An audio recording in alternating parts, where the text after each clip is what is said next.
Hello everyone, welcome back to my channel. तो इस video में पढ़ने वाले हैं कंपनी लॉ का chapter number 9, that is share capital. की शेयर कैपिटल क्या होती है। देखो, आप सब ऑलरेडी फैमिलियर हो अपनी +2 एंड 12th से कि शेयर कैपिटल क्या थी। Like share capital, redemption, premium, discount, nominal capital, ये सब चीज़ें। तो इस चैप्टर में सिर्फ हम वही चीज़ें पढ़ने वाले हैं, ठीक है। सो इंट्रोडक्शन से शुरू करते हैं। In the context of company, the word capital and share capital are often used synonyms. Share capital refers to the capital raised by a company through the issue of shares. देखो, अगर हम company की बात करें तो जो capital है और जो शेयर कैपिटल, दोनों को सिनोनिम्स यूज कर देते हैं, बट ये थोड़ा सा डिफिकल्ट है। कैपिटल की बात करते हैं तो वो सिर्फ मनी की बात करते हैं, और शेयर कैपिटल की बात करते हैं तो शेयर कैपिटल वो कैपिटल होते हैं जो कंपनी रेस करता है थ्रू दी शेयर्स, कि शेयर्स को इश्यूज करके। अब शेयर्स तो आपको पता ही होंगे ना क्या होंगे। जैसे पूरी ऑनरशिप होती है तो वो ऑनरशिप को छोटे छोटे पार्ट्स में डिवाइड कर देती है, और अगर मैंने उनका कोई शेयर परचेज करा तो इन द सेंस कि कंपनी की ऑनरशिप मेरे पास आ चुकी है उस शेयर तक की, ठीक है, और मुझे उस शेयर के लिए उसे पैसे देने पड़ेंगे, तो कंपनी से इस थ्रू पैसे आ जाते हैं, ठीक है। देन दिस कैपिटल में बी रेस्ड। और ये कैपिटल रेस कैसे होती है? At the time of formation of a company, जब आप अपना बिजनेस स्टार्ट कर रहे हो तो then later for further expansion of diversification of business की डाइवर्सिफिकेशन के लिए, then once raised share capital become a permanent liability of the company. अगर हम एक बार ये रेस कर लेते हैं तो जो शेयर कैपिटल होती है एक परमानेंट लायबिलिटी बन जाती है। लायबिलिटी क्यों बन जाती है? क्योंकि आपने उनसे पैसे लिए हैं, आपको रिटर्न भी करने होंगे। Then it can be repaid only at the time of winding up, कि जब आप वाइंडिंग अप करते हो आप सिर्फ तभी रिपे कर सकते हो। खुद से अगर आप करने को मतलब वो रीसेल करे या रिडम्पशन वगैरह की बात हो रही तो अलग होती है, बट आपको खुद रीपेड करने होते हैं तो सिर्फ वाइंडिंग अप करते हो जबकि कंपनी बंद हो सकती है, ठीक है।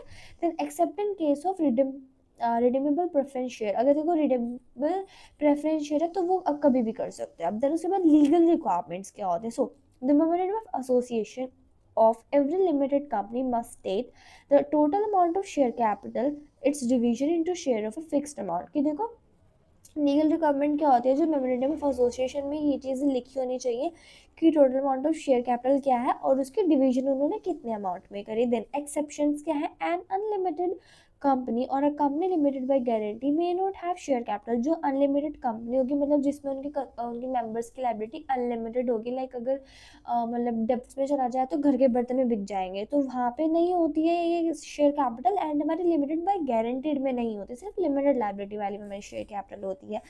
इन दैट इज देन अभी नेक्स्ट स्लाइड पे चलते हैं। सो काइंड्स ऑफ शेयर कैपिटल, की शेयर कैपिटल कितने तरह के हो सकते हैं। तो first is a term share capital has different meanings in corporate law. The main types are first nominal, registered, authorized capital.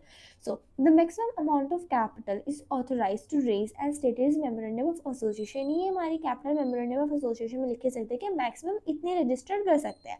then issued capital, the portion of the authorized capital which is actually offered to the public। कि यहाँ पे मान लो उन्होंने 100 करोड़ उन्होंने यहाँ पे हम register कराई है, तो इशूड कैपिटल मतलब उनमें कंपनी को वो मतलब पब्लिक को कितनी ऑफर करता है। उन्होंने पब्लिक को ऑफर सिर्फ as per the for now requirement उन्होंने सिर्फ 10 करोड़ ऑफर करी। Then subscribe capital, the part of issued capital for which application have been receive for the public, की कंपनी मतलब पब्लिक ने रिसीव करी है। तो मान लो उन्होंने यहाँ पे सिर्फ 90 लाख उन्होंने रिसीव करी है।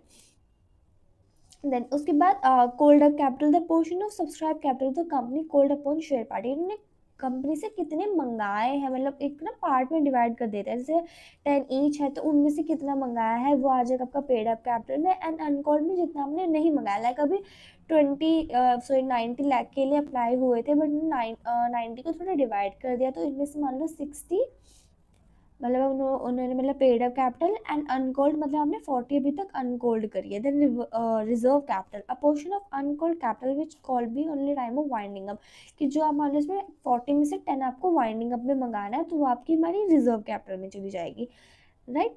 उसके बाद अब पढ़ते हैं पब्लिकेशन ऑफ कैपिटल की। पब्लिकेशन ऑफ कैपिटल क्या होता है। So when ever a company publishes any notice, advertisement, official publication, business letter, bill or hand letter mentioning the authorized capital, it must also display with equal prominence subscribe capital and paid up capital। देखो जब भी कोई company अपना कोई notice, advertisement, public publications and business letters, bill और hand letter mentioning authorise capital issue करती है, सो यहाँ पे उसको दो इक्वल चीज़ें मेंशन करनी पड़ती है, होती है सब्सक्राइब कैपिटल कितनी है और हमारी पेड अप कैपिटल कितनी है। सो पेनल्टी फॉर डिफॉल्ट, अगर किसका डिफॉल्ट निकल जाता है, सो अकॉर्डिंग टू 60 कंपनी को फाइन देना पड़ता है 10,000 का, और एवरी डिफॉल्टिंग ऑफिसर, जितने भी ऑफिसर्स होते हैं उनको 5,000 ईच की पेनल्टी पे करनी पड़ती है। And objective of this provision, इसका प्रोविजन का ऑब्जेक्टिव क्या है, to prevent companies from misleading the public, जिससे कि जो कंपनी है वो पब्लिक को मिसलीड ना कर पाए। Second, the company should not have impressive figure, कि वो इम्प्रेसिव फिगर ना दिखा पाए, मतलब ज़्यादा ना, मतलब मिस डिसबैलेंस ना दिखाए अपने बैलेंस बुक्स में। Then classes of share capital, की जो शेयर कैपिटल है वो कितनी क्लासेस की होती है। So section according to 43 as amended by the companies act 2000, so according to this section the share capital of a company limited by share shall be two kind. देखो जो limited by share वाली company होती है इसमें दो तरह की होती है, एक होती है इक्विटी शेयर कैपिटल, दूसरी होती है preference share capital. So equity share capitals क्या होती है, यहाँ पे वोटिंग राइट्स होते हैं and they also carry differential rights. यहाँ पे डिफरेंशियल राइट्स होते हैं जैसे कि dividend, votings, otherwise subject to prescribe rules and condition. Then equity share capital means share capital which is not preference share capital, जो कि प्रेफरेंस शेयर कैपिटल नहीं होती है। Then second, that is preferential capital, so it represents the total preference share issued by the company, की जितने भी preference share company ने issue करे हैं वो। then these share enjoy preferential right, यहाँ पे preferential right दिए जाते हैं, equity shares को नहीं दिए जाते हैं। In over equity share in two ways, दो तरह से, एक तो डिविडेंड देके, कैपिटल देके। डिविडेंड क्या होता है, प्रेफरेंस शेयर होल्डर एंटाइटल्ड, इनको फिक्स डिविडेंड मिलता है, फिक्स रेट पे डिविडेंड मिलता है उनसे, और इक्विटी वालों से पहले मिलता है। देन कैपिटल, इन केस वो वाइंडिंग अप, अगर वाइंडिंग अप करते हैं तो पहले प्रेफरेंस शेयर वालों को पेमेंट रिपेमेंट करी जाती है, इक्विटी वालों को बाद में की जाती है। देन इंपॉर्टेंट नोट्स, कंपनी में इशू इक्विटी शेयर में डिफरेंट राइट्स, और जो प्रेफरेंस शेयर होता है इनको डिफरेंट राइट के साथ हम शेयर नहीं कर सकते। Then a company can only equity share capital but it can not have only preferential capital, किसी पास सिर्फ इक्विटी शेयर हो सकता है बट एक अकेला प्रेफरेंस नहीं हो सकता। अगर प्रेफरेंस होने हैं तो पहले इक्विटी भी होनी चाहिए आपके पास। Next, because preference presume existence of equity, क्योंकि यहाँ पे इक्विटी की एग्जिस्टेंस के साथ ही हमारे प्रेफरेंस बने जाते हैं। Then as per section 43 preference share holder also enjoy certain preferential rights, इनको कुछ जो preference share capital share holder होते हैं उनको कुछ राइट्स मिलते हैं। Then special cases, private company में क्या होता है, according to section does not apply private company unless, कि प्राइवेट जो कंपनी वाले होते हैं वो ज़्यादातर इनको अप्लाई नहीं करते हैं। देन अभी PDF में मुझे शो नहीं हो रहा है। देन उसके बाद next, alteration of share capital, अगर आपको अपनी शेयर कैपिटल की ऑल्ट्रेशन करनी हो तो a company limited by share if authorize by its article of association, अगर कोई कंपनी है वो ऑथोराइज अपने आर्टिकल ऑफ एसोसिएशन से में in general meeting alter the conditions, वो अपनी मीटिंग में, अगर अपनी जनरल मीटिंग में अपनी कंडीशंस को ऑल्टर कर सकती है relating to share capital. So the following alteration are possible, कौन कौन सी ऑल्ट्रेशन ज़रूरी है। So first is increase in share capital, अगर उन्हें शेयर कैपिटल इंक्रीज करनी हो अपने न्यू शेयर इशू करा के, या फिर कंसोलिडेशन या डिवीजन करना हो शेयर कैपिटल को लार्जर अमाउंट्स में, या फिर कन्वर्जन करना हो स्टॉक को पेड अप में और स्टॉक्स में रिकन्वर्ट करना हो अपने, या फिर स्टॉक को शेयर्स में। Then sub division of shares को थोड़े स्मॉलर अमाउंट्स में ट्रांसलेट करना। देन कैंसिलेशन ऑफ शेयर, अगर कैंसिल करना हो शेयर को ब्रेकन अप करना, या फिर अकॉर्डिंगली उनको जैसे भी करना होता है। Then reduction of share capital, कि रिडक्शन ऑफ शेयर कैपिटल क्या होता है, according to section 66। So meaning a company में समटाइम्स बीच में reduce share capital for various valid reason, क्योंकि उनको अपने शेयर कैपिटल रिड्यूस करने काफ़ी ज़्यादा रीजन है। सो रीजन क्या क्या हो सकते हैं, फर्स्ट है सरप्लस कैपिटल, अगर उसको ज़्यादा कैपिटल आ गए, मतलब ज़्यादा ही पैसे ले लिए, सो द कैपिटल वो कंपनी में मोर देन एक्चुअली रिक्वायर्ड, जितनी रिक्वायर्ड है उससे ज़्यादा, तो यहाँ पे उनको रिटर्न कर दिया जाता है शेयर होल्डर्स को। Then second is uncalled capital, when the paid up capital is sufficient, जब हमारी पेड अप कैपिटल सफिशिएंट है, जो कंपनी होती है वो डिसाइड ही नहीं करती है कि उसको पैसे मंगाने हैं अगले वाले। देन लॉस और denomination of capital, part of the capital which has been loss, जो कि लॉस हो गया, डिमिनिश हो गया बिजनेस लॉसेस की वजह से। And the balance sheet needs reflects true position, अगर बैलेंस शीट में हमें ट्रू पोजीशंस दिखानी है तो। देन उसके बाद मोड्स ऑफ रिडक्शन, की मोड्स ऑफ रिडक्शन के क्या, देखो दो मोड्स हैं रिडक्शन के। रिडक्शन ऑफ कैपिटल में भी in several ways, they are classified to board heads, एक होते हैं विदाउट कंसेंट ऑफ ट्रिब्यूनल, एक होता है विद कंसेंट ऑफ ट्रिब्यूनल, ठीक है। सो हाउएवर जनरल रिडक्शन, अगर हमें जनरल रिडक्शन करना हो तो यहाँ पे हो सकते एक स्पेशल रेजोल्यूशन पास कर दो कंपनी के, फिर उसको ट्रिब्यूनल पास कर देते हैं। और जो स्पेसिफिक मोड्स होते हैं रेजोल्यूशन के होता है, जो लॉ होता है उसको 3 स्पेसिफिक मोड्स कर दें विदाउट लिमिटिंग अदर मेथड। जैसे कि एक होता है एक्सटिंग्विश द रिडक्शन, मतलब उनको कितना रिड्यूस करना है liability of member in respect of unpaired capital. Second is right of करने पर तो सारे अनरिप्रेजेंटेड कैपिटल जितने दिन पेइंग ऑफ उनको सारे एक्सपेंसेस पेड ऑफ करने पड़ सकते हैं। Then next page that is procedure for reduction of shares, की क्या प्रोसीजर है हमारा रिडक्शन ऑफ शेयर का। So special resolution according to section 66.1 the company must file, पहले उनको स्पेशल रेजोल्यूशन पास करना पड़ता है स्पेशल मीटिंग में। देन एप्लीकेशन टू ट्रिब्यूनल, फिर उनको ट्रिब्यूनल में एप्लीकेशन सबमिट करनी पड़ती है कन्फर्मेशन के लिए रिडक्शन के। Then third is interest to creditors, जो ट्रिब्यूनल इंश्योर करते हैं कि जो क्रेडिटर्स है वो पूरे प्रोटेक्टेड है, और जो क्रेडिटर्स है उनको पूरी कंसेंट के साथ उनको डेप्स वगैरह किए जाते हैं। Then fourth one that is interest of shareholder. The tribunal also consider whether the reduction is fair and equitable to shareholder, कि जो reduction है वो fair हो और equitable हो shareholders के। Fifth is registration of tribunal's order. Once confirmed, the order of tribunal must be registered with register of company, की register of company क्या बोलती है उसके लिए। Then only registration does the reduction take effect, अगर registration है तो ही reduction हो सकता है। Then liability of members after reduction, कि reduction के बाद जो members होते हैं उनकी क्या लाइबिलिटी होती है। So if share holder has receive repayment as capital part of reduction, अगर जो शेयर होल्डर को पेमेंट रिसीव हो गई है, may have suitable like to contribute the case of company in goes to liquidity, अगर वो चाहे तो वो 1 ईयर वाले लिक्विडिटी में जा सकते हैं कैपिटल की। Then next one that is further issue of share capital, अगर उनको फर्दर इशू करना हो शेयर कैपिटल के लिए way of increasing share capital, अगर उन्हें इंक्रीज करनी है। So a company increase share capital in 2 main ways, यहाँ पे भी इंक्रीज भी 2 तरीके से कर सकते हैं। फर्स्ट इज अगर वे अलॉटमेंट कर देते हैं न्यू शेयर की, या फिर कन्वर्जन कर सकते हैं अपने डिबेंचर्स का शेयर्स में। देखो डिबेंचर्स क्या होते हैं, जब आप बाहर लोन दे रहे होते हो, ठीक है, मतलब जब आप सॉरी लोन ले रहे होते हो तो आप उनको, जैसे कि अब मैंने मान लो किसी से ना 10,000 रुपये लिए हैं और मेरी किसी के पास 10,000 की ही कोई चीज़ है, मतलब एज अ शेयर्स मैंने चीज़ मान ली है, तो जो चीज़ होगी मैं वो डिबेंचर होल्डर्स को दे दूंगी। अब मतलब वो चीज़ उनके पास चली गई है, तो अब वो मेरे होल्डर है, पहले मैंने उनसे पैसे लिए हुए थे ना, तो बट अभी मेरी चीज़ उनके पास चली गई, तो उतना मैं उनकी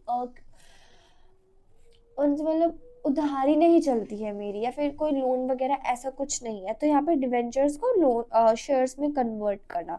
सो first is allotment of further shares, कि अगर फर्दर शेयर्स करने हो तो according to section 62 when a company proposes to increase subscribe capital, अगर उसे सब्सक्राइब कैपिटल इंक्रीज करना हो फर्दर शेयर इशू करा के, जो यहाँ पे जो लो होते हैं वो सर्टेन राइट्स प्रोवाइड करती है। सो शेयर होल्डर प्रीएम्प्टिव राइट्स देती है, राइट ऑफ इशू देता है, जो एग्जिस्टिंग शेयर होल्डर होते हैं उनको प्रीएम्प्टिव राइट्स मिलता है, मतलब उनको पहले चांस मिलता है कि आप पहले हमारे शेयर्स खरीद लो। इससे की पॉइंट्स क्या होते हैं, नोटिस ऑफ ऑफर, पहले उन्हें एक ऑफर देना पड़ता है सारे एग्जिस्टिंग ऑफिसर्स को एटलीस्ट फॉर द 15 डेज और 30 days. Second one right of renunciation, so यहाँ पे जो शेयर होल्डर है या तो उसको एक्सेप्ट कर सकते हैं, रिजेक्ट कर सकते हैं, ठीक है, ट्रांसफर कर सकते हैं in favour of other person. Third one is exception, further issue share may be made to employees under employee stock, मतलब कि जो एम्प्लॉयज़ को जो कि ESOP के अंडर होता है, एनी पर्सन जहाँ पे वो करना भी चाहते हैं नहीं भी करना चाहते हैं। Then issue on contribution of 62, any issue of share made without complete with provisions, अगर बिना प्रोविजंस के करता हो तो। Then second is conversion of debenture और लोन्स इनटू शेयर्स, की लोन को आपको शेयर में कन्वर्ट करना है। So a company also increasing share capital by converting debentures to equity shares, such conversion authorise by, यहाँ पे आर्टिकल ऑफ एसोसिएशन से कन्वर्जन कर सकते हैं, फिर एक स्पेशल रेजोल्यूशन पास करना होता है by the share holder. Next one that is when ever a company increases the share capital bye fresh issue conversion, यहाँ पे कभी भी आप कर रहे हो, अगर आप कर रहे हो तो आपको एक ROC में एकदम रजिस्टर होना पड़ता है कि हाँ आप अपने न्यू शेयर इशू कर रहे हो। Then next one voting rights, की वोटिंग राइट्स क्या होता है according to section 57 general rule, every member of a company is entitled to vote in accordance with provision act, कि जो भी मेंबर ऑफ द कंपनी का उसके पास एक वो राइट होता है कि आप वोट कर सकते हो। So the right vote is an incidents of ownership of share, ये आपको एक ऑनरशिप ऑफ शेयर के हिसाब से मिलता है। Then equity share holder, equity share holder normal जो तो वोटिंग राइट, जो इक्विटी शेयर होल्डर होते हैं वोटिंग राइट्स एंजॉय कर सकते हैं on every resolution pass before the company. Voting is usually a one vote for the one share. Preference share holder होते हैं, इनको preference share holder enjoy restricted voting rights, इनको restricted voting rights enjoy करने के लिए मिलता है। Then they can vote only own, उनको सिर्फ किसी किन्हीं किन्हीं चीज़ों पे वोट्स मिली जाती हैं, जैसे कि रेजोल्यूशन डायरेक्टली उनके राइट से इफेक्ट हुआ या फिर relating two winding up company, resolution repayment वगैरह और डिविडेंड वगैरह के लिए ही। देन उसके बाद SEBI guidelines for regarding right issues effective 27 January 2000। So SEBI के गाइडलाइंस रूल्स क्या है? So applicability, the guidelines shall apply to, यहाँ पे सारी कंपनीज को ये फॉलो करने पड़ते हैं। देन विड्रॉल और राइट इशू, अगर आपके पास एक letter once a letter of offer has been filed with SEBI, the right to issue can not be withdrawn by SEBI without approval. अगर आपने एक बार ऑफर लेटर दे दिया सेबी को तो विदाउट उनकी परमिशन के आप विड्रॉ भी नहीं करा सकते। Then underwriting, underwriting of right issues optional. Underwriting अगर आप करवा रहे हो राइट इशू की सो ऑप्शनल है, और however if the issue is underwritten full disclosure must be made, अगर वो कर रहे हो आप तो उनको full disclosure देना पड़ता है। then appointment of registered, it is mandatory to appoint a registered, ये mandatory है कि आप एक registered appoint करो जिससे कि वो सारी चीज़ें application allotment refunds वगैरह handle कर ले। Fifth one that is appointment of merchant banker, the company must appoint a SEBI registered merchant, कि जो कंपनी होती है उसको एक सेबी का ही एक रजिस्टर्ड मर्चेंट चाहिए होता है। Then six one that is partly paid up share, जो company can not make right issue of partly paid up share, all must be, जो कि कंपनी होती है उसको सारे फुल पेड अप शेयर होने चाहिए। Seven one that is letter of offer, a letter of offer must be, यहाँ पे जो लेटर ऑफ ऑफर होते हैं मस्ट बी उनको देना चाहिए और जिसमें सारी प्रिस्क्राइब डिस्क्लोजर डिटेल्स वगैरह दी गई हो। Then eighth one that is agreement with depository, depository के साथ हमारा एक प्रॉपर एक एग्रीमेंट होना चाहिए। The company into an agreement with are issued dematerialise form, जो एक डीमेटेरियलाइज फॉर्म में होना चाहिए, मतलब एक ऑनलाइन फॉर्मेट फॉर्म में होना चाहिए। The ninth one that is closure of right issue, एक राइट इशू का प्रॉपर क्लोजर होना चाहिए मिनिमम 15 डेज से मैक्सिमम 30 डेज के अंदर अंदर। Tenth one that is minimum subscription होना चाहिए, कंपनी उसको प्रॉपर 90% सब्सक्रिप्शन तो होना चाहिए। मान लो 10,000 के उन्होंने शेयर्स करे तो एटलीस्ट 10,000 के करे तो 9,000 के उनके पास आने ही चाहिए एप्लीकेशंस। देन उसके बाद no reservation in right issue, in right issue there only no reservation, यहाँ पे कोई रिजर्वेशन नहीं करा सकते आप राइट इशू में। Then 12th one that is promoters contribution and lock-in period, promoters must prescribe their right allotment and their full contribution to subject lock-in period as per SEBI rules. 13 that right of PCD holders of convertible, मतलब जितने आपके fully convertible debentures है और partly converted debentures हैं इनके पास थोड़े right होते हैं कि वो अपने होल्डिंग्स में शिफ्ट कर सकते हैं। देन उसके बाद 15th one that is over subscription, अगर आप ओवर सब्सक्रिप्शन आ रहा है तो या तो आप उसको एडजस्ट कर सकते हैं फिर आपको रिटर्न करा सकते हो। Then issue of fully paid up shares, all right issue shares must be fully paid up, जितने आपके राइट शेयर्स हैं वो फुली पेड अप होने चाहिए। Next is offer document to be made public, जो भी आपका ऑफर डॉक्यूमेंट है वो पब्लिकली होना चाहिए। The letter of offer document must be available to public, जो पब्लिक है उसको अवेलेबल होना चाहिए। इसका पर्पज़ क्या होता है? जैसे कि जो सारे इन्वेस्टमेंट्स हैं उनको सारी इन्फॉर्मेशन मिले। देन उसके बाद role of lead merchant banker की, role of lead merchant banker क्या होता है, इसको प्रॉपर डॉक्यूमेंट देना, एक्यूरेट पब्लिकली कैसे इशू करना है। Then eight one that is no complaint certificate before opening the issue open करने से पहले company must obtain no complaint letter, उसके पास नो कंप्लेंट लेटर सर्टिफिकेट होना चाहिए from the lead merchant banker. Lead merchant banker से इसकी meaning क्या होती है? जिससे कि वहाँ पे थोड़े अनरिजॉल्व इन्वेस्टर ना रहे कंपनी में प्रीवियस बेसिस पे, यहाँ पे इन्वेस्टर का प्रोटेक्शन बना रहा है। देन उसके बाद 19th one that is dispatch of issue material, all issue materials application form letter of offer instrument etcetera, ये सारे एलिजिबल शेयर होल्डर को दे दिए जाते हैं एट दैट टाइम जिससे कि वो अपने राइट्स को एंजॉय कर सके। Then 20th one that is composite issue, sometimes company में issue write along with the public issue or other security simultaneously and this called a composite issue. इसको composite issue बोलते हैं. then उसके बाद this guidelines for both right issue public issue दोनों compete करते हैं एक दूसरे के साथ में. then 20th one underwriters, if the right share is underwritten then obligation underwriter में भी अगर आप वो राइट अगर आपने अंडरराइटर के थ्रू कराया है काम तो वो भी डिस्क्लोज होना चाहिए. 22 that is additional facility for applying. So shareholder should provided उनको एडिशनल फैसिलिटीज मिलनी चाहिए जैसे कि online application reduction multiple modes of payments. इसका पर्पस क्या होता है जैसे कि थोड़ा ईजी रहे. Then utilising funds in case of right issue कि अच्छे से मनी को यूज़ करना है. Then next one 24th that is complaints report after the completion of right issue के complaints के बाद जो लीड मर्चेंट बैंकर होता है कंपनी का वो एक प्रॉपर रिपोर्ट बना के देता है सेबी को. इसका पर्पस क्या होता है जिससे कि एक रेगुलेटरी रिक्वायरमेंट्स हमें कंफर्मेशन मिल जाए. Then the report typically includes इसमें क्या क्या चीज़ें होती है कि जो लेटर ऑफ क्रेडिट पब्लिक किया गया है कि नहीं करा हुआ है प्रॉपर डिस्पैच है कि नहीं है details of under writing over subscription indication ये सब चीज़ें होती है. फंड्स को कैसे यूज़ किया गया है जितने भी कंप्लेंट्स रिसीव होते हैं रेजोल्यूशन वही सब जैसे कि ट्रांसपेरेंसी बनी रहे हमारी. सो या that's all chapter number 9 share capital. मेरी थोड़ी तबीयत ठीक नहीं थी तो शायद ही अगर कुछ रह गया हो तो गलती से. सो या see you next video. until the next video take care.